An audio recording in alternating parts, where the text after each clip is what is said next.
So Take-Two. So there's confirmation that they're in talks to acquire Codemasters. We mentioned it before around Dirt, and then also with the F1 and Project Cars franchises. This is a specialty for this developer. So it's interesting. Do you know what some of the drivers are behind why Take-Two is looking at acquiring Codemasters? I have no idea about the drivers, but Codemasters always kind of occupied this weird space in the industry. Like, as an Australian, that also, I'm half of my family is English, half of my is Australian, and so I also spent quite a few years in England as a kid. And Codemasters are just, they're a legendary developer in the UK. Like we're talking about the Dizzy games, Micro Machines, and stuff like that. Micro Machines. Remember back in the day when we would play that, and then you share an actual physical controller? It's like half the controller. People wouldn't understand this. Half the controller, so like the D-pad, and then the bumper, so the left, it's like drive and then steer, and then the right side, which is like your four face buttons, and then the bumper is like the other person's ability to drive their own car. So you could play like 4-player with only 2 controllers. That's so cool. GDQ, when they do like 2 people playing the same controller and they do half. It was like that, but like built into the game. It was so cool. Yeah, that was so sick, dude. I love Micro Machines. It's such a cool game. But like the Dizzy franchise is something that like is such a classic UK series. James Pond and all that games that just really probably didn't make a huge mark outside of the UK. So Codemasters, like Bitmap Brothers and all these kind of other UK developers, even like I can't remember, never been able to pronounce it, but like Signosis and DMA Design. Like it's interesting because DMA Design essentially became Rockstar. So this isn't the first UK developer that Take-Two have actually acquired. So I definitely think it makes sense. I don't know the how much those franchises sell, but they obviously do well enough to keep Codemasters in business for a long time. So I think they're essentially going to corner the driving. Not that Dirt's really a sim, but the driving sim market, basically, with the exception, obviously, Forza and Gran Turismo. So, because I know that you probably don't notice this, but when you jump into random games, and I felt this when I played Watch Dogs Legion 2, where the driving physics in it were so random. Watch Dogs Legion 2? You mean Watch Dogs 2? Oh, Watch Dogs 2. Sorry, yeah, sorry. Watch Dogs 2. It's getting ahead of the correction. Yeah, good. So when you jump in cars in that game, it just feels odd. Like it doesn't feel like a car, like at all, or even a video game car. And listening to Psyonix, because they used to do a lot of support for companies, and they've gone on to make Rocket League. But Psyonix, they used to do support for studios and developers, where it's like, we'll do all the car stuff and you do the regular game, because it's such a niche thing. And all that, yeah.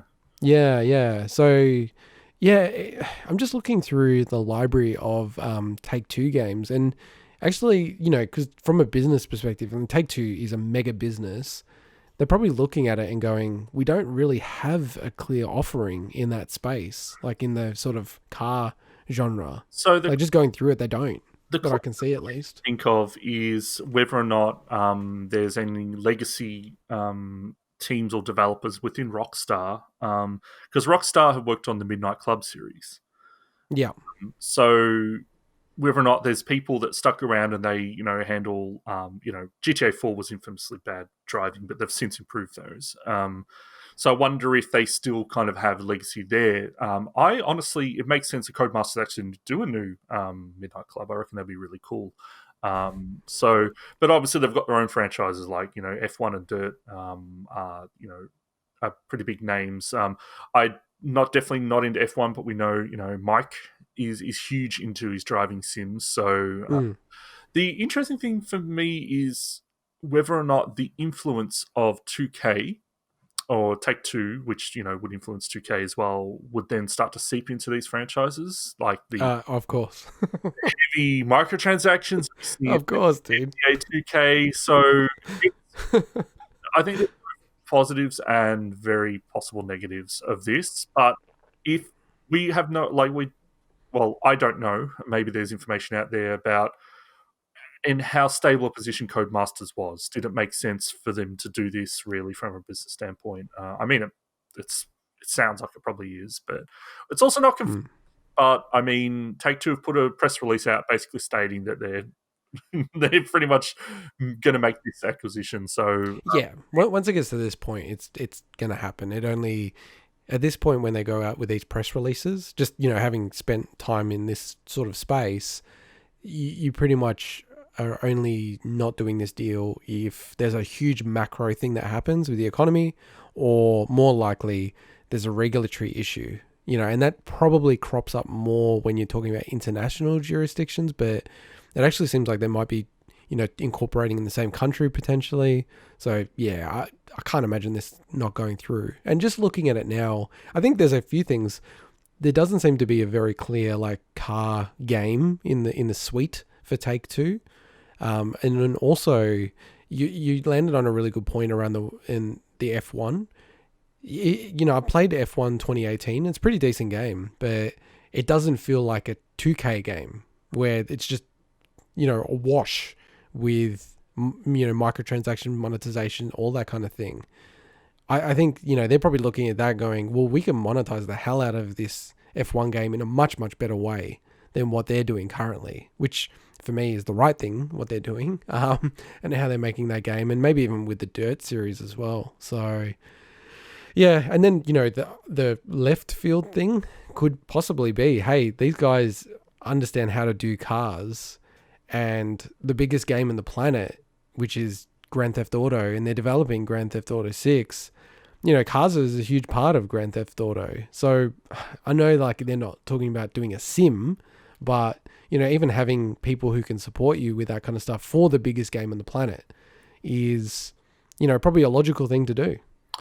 It is, but I think with the GTA Online has actually had a big focus on driving in a lot of it. So I guess in not on the obviously the mods and stuff, but even in the official things that they add to the game. I wonder if they're already covered by that, but I understand what you're saying. It makes sense. Just like Ubisoft shares teams to that focus on different things to do different parts of games. But yeah, going back to I reckon a new Midnight Club would be cool, because that is a very different style of game that doesn't cross over past Dirt, F1, or Project Cars. Much kind of stylish, street racing game and stuff. So yeah, no, definitely, awesome.